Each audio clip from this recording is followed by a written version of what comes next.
Our story starts among the stone houses and careful gardens of Leek and the villages of the Staffordshire Moorlands.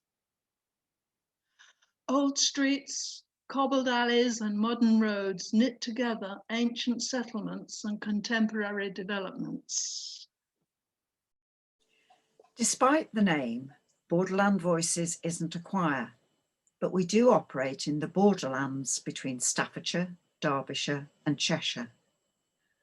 Our mission is to use our artistic voices to support our own and one another's health and mental well-being. Those voices include creative writing, visual art, sculpture, patchwork, photography, needlework. The inspiration often comes from the natural world, and especially the area of the Southwest Peak on our doorstep, which we visit whenever we can. The bee on the crabapple tree blossom, so sharp, with the yellow and black against the delicate pinks of the flowers. It puts me in mind of us, our yin and yang, the way it balances its body to hover so carefully, collecting the nectar of life. Beginning in one of those gardens, come with us along the rivers and through the dales. Come with us into the world of the borderlands. Water, element of mystery, elusive, impossible to hold. It runs and jumps, mercurial, reflecting, not to duplicate, but to reinvent. That sky below is not the sky above. Those mountains are from a different land. Like a child's changing mood, it moves from light to dark with the passing of a cloud, the breath of wind. It soothes and kills, brings balm and death.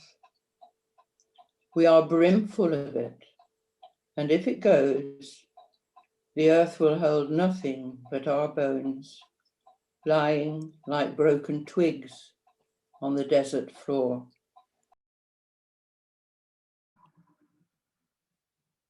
Nature is a language, can't you read? Well, no, not yet, and maybe never. But I am content to learn the letters in the leaves, trace their shapes along the river's banks, the rocky forms, and know that each page will unveil a new wonder, and that learning is the point, and understanding that I might never fully understand is end enough. Take the ingredients for a bright summer morning. A waft of cool breeze on the skin, a large measure of azure sky, an infinity of angelica stretching into the distance. Add a touch of feral scent, grace together with legends of love and folklore. Blend in the leathery faces of the backwoodsmen, the red roughened hands of the farming throngs, and stare into hills and valleys. When ready, moodle along until it peaks and dips, over and over again. Frither it with sunshine and watch it rise. This is the perfect recipe for the next summer's day, and the next, and the next. Idling in the languid breeze, the chattering hum of dragonflies and busy bees, a tapestry of primary colours woven in England's green meadows. The teasels dances lazily, steamily in the sticky haze. Lie cross-legged and watch the clouds sail by. Murmur of water warbles nearby. Share secrets with the blazing sun. Let summer serenade your soul.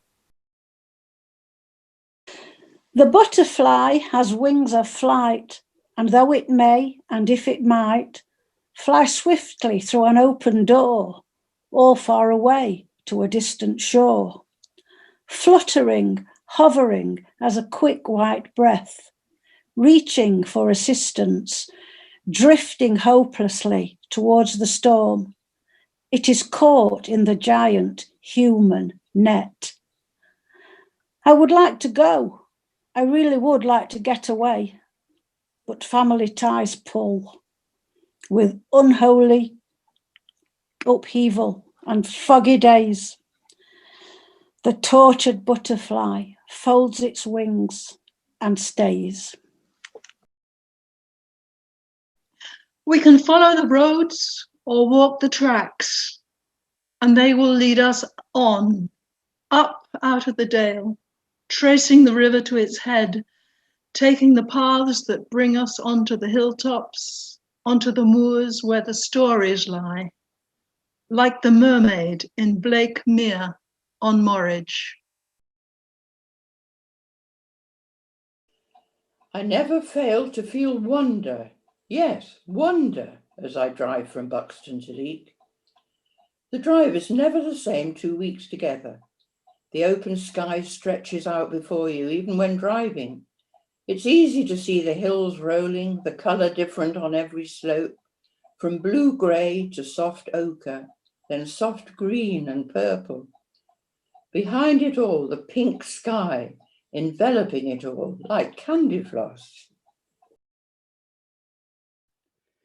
There is a cleanness in coming out at the top of a moor, but there is more, perhaps, to be gained in the hidden approaches that bring you there, to where the neat margins of the grasslands lap against the brawling gorse of the upland courses.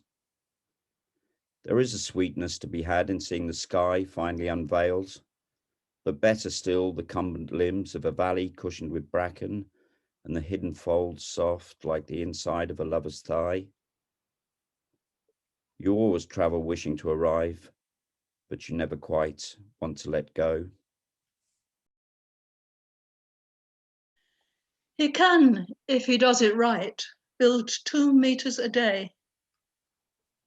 The field must be ploughed and bare.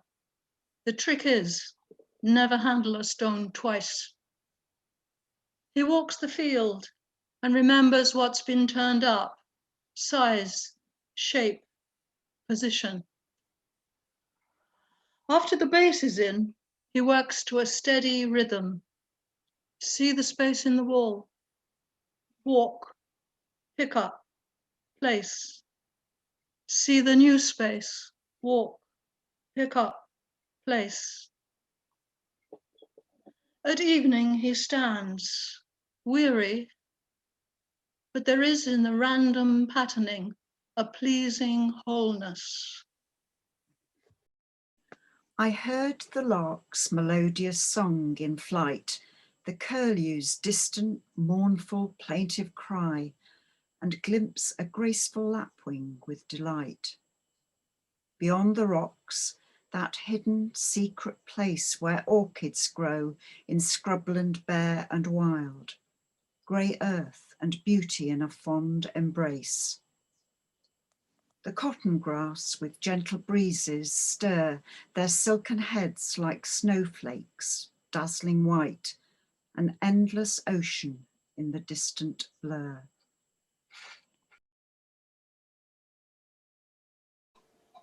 One person looks at the view and sees only rain clouds, despite vibrant colours bursting through.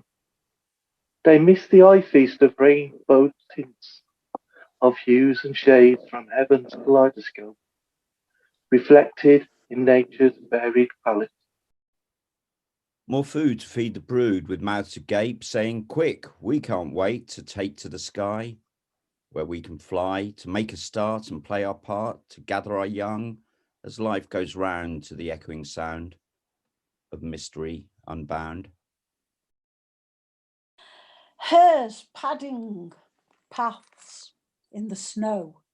Fairy creatures come and go. Winter sprinkled paws and pads trail away into the woods.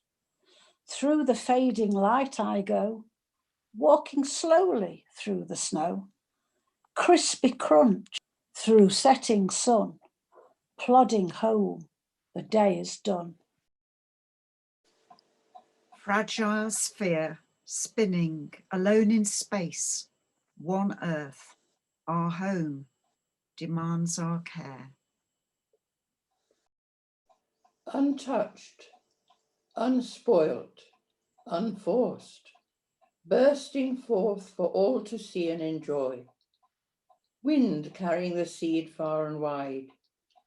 These flowers say to all with eyes to see, we just are. That is enough.